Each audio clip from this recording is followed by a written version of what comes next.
నేటిదిన వాక్య ధ్యానం కొరకు సామెతల గ్రంథం 14వ అధ్యాయము 26వ వచనంలో రాయబడిన వాక్యాన్ని చదువుకుందాం.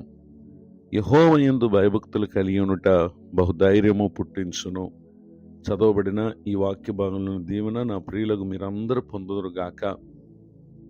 వాక్య ధ్యానం కొరకు ప్రార్థన. ప్రేమ కలిగిన మా తండ్రి, వందనాలు. చదివిన వాక్య భాగంలో నుండి మీరు మాతో పరిశుద్ధాత్ముడా మాట్లాడి మమ్మలను బలపరచుమని యేసుక్రీస్తు నామములో ప్రార్థిస్తున్నాను తండ్రి, ఆమెన్. చదవబడిన ఈ వాక్య భాగంలో ధైర్యము ఒక వ్యక్తి జీవితానికి కలుగుటకు ముఖ్య కారణం ఏంటంటే ప్రభువు పట్ల మనం కలిగి ఉండు భయభక్తులే. పరిశుద్ధ గ్రంథంలో రాయబడినటువంటి ఒక సంఘటనను మనం పరిశీలన చేస్తే దానియేలు గ్రంథము 3వ అధ్యాయం 16వ వచనంలో, షడ్రకును మేషకును అబేద్నెగోయు రాజుతో ఇలాగు చెప్పిరి, నెబుకద్నెజరు, ఇందును గురించి నీకు ప్రత్యుత్తరం ఇవ్వాలన్న చింత మాకు లేదు.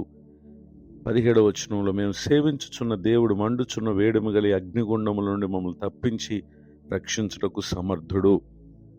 వీరు దేవుని పట్ల భయభక్తులు కలిగినటువంటి వారు గనుక రాజు నిలవబెట్టించినటువంటి ప్రతిమకు నమస్కరించిన కారణం వారిని అగ్నిగుండంలో వేస్తామని చెప్పిన ఏమాత్రము వారు అధైర్యపడక ప్రభువునందలి భయభక్తులే వారు రాజుకు ఇట్టి జవాబునివ్వటానికి కారణమైంది.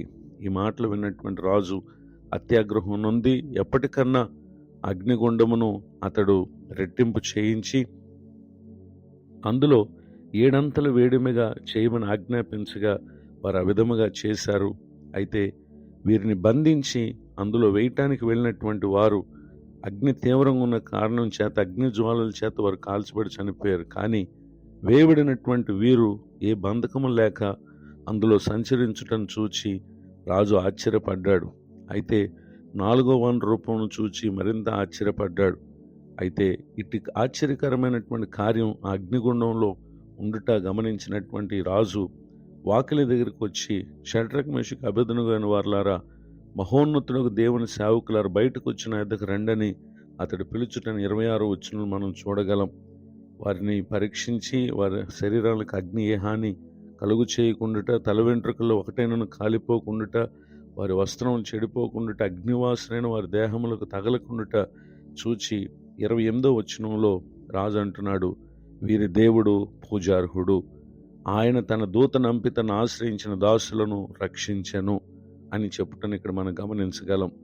ఈ మాటలు వింటున్నటువంటి నా ప్రియ సహోదరి సహోదరులు, వారు అంతటి ప్రమాదకరమైన మరణాపాయంతో కూడినటువంటి పరిస్థితి విషయంలో కూడా అధైర్యపడక ధైర్యంగా ఉండటానికి గల కారణం ఏంటంటే దేవుని పట్ల భయభక్తులే.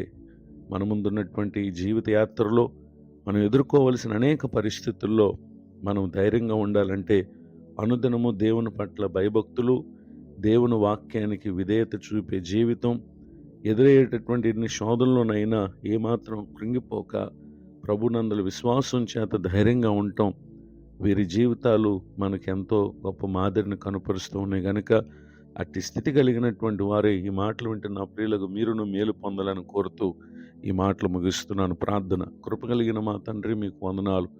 నేడు విన్న ఈ వాక్యం ద్వారా మీరు మాతో మాట్లాడినందుకు స్తోత్రాలు.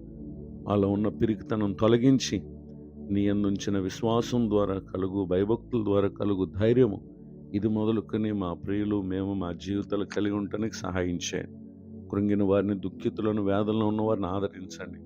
దైవజనులను, వారి కుటుంబాన్ని, సేవా పరిచయం దీవించండి. నూతన సంవత్సర దయాకిరీటాన్ని పొందిన మా ప్రియులను మీరు దర్శించండి.